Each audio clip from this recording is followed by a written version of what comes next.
যে 17-18 বছর নিষ্পন্ন শাসনের উৎখাত করেছে বাংলার জনগণ, ছাত্র জনসমাজ দেশকে তার উৎখাত করেছে, দেশকে পালিয়ে যেতে বাধ্য করেছে।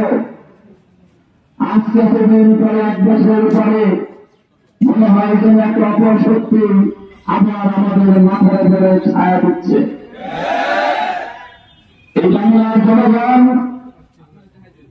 24-এর আন্দোলন, সেই আন্দোলনকে যে চেতনা তারা ধারণ করেছে সেটা আমাদের শরীরে শাসন উৎখাত, জনগণের বিচার প্রতিষ্ঠা, গণতন্ত্র প্রতিষ্ঠা, দেশ ও জাতির জন্য আবার সুষ্ঠু নির্বাচন ব্যবস্থা, এগুলোই শরীর চেতনার মূল উদ্দেশ্য।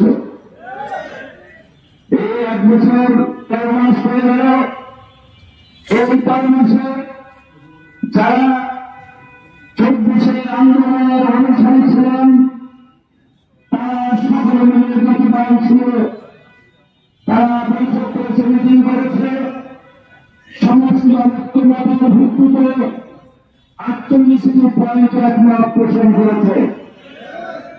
সেই একমতের ভিত্তিতে জুলাই সনদ, যেটা 24-এর সনদ তৈরি হয়েছে, সেই সনদে সব দল সই করেছে।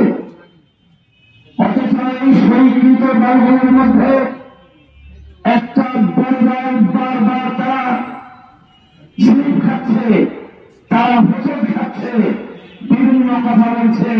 তারা বলছে সেই যেটাই সই করলাম সেই কাগজটা দেখছি না, সেই কাগজের প্রথম পৃষ্ঠাটা ধরা হয়েছে। এই ধরনের কথা বলে জাতির মধ্যে বিভ্রান্ত সৃষ্টি করার চেষ্টা করছে।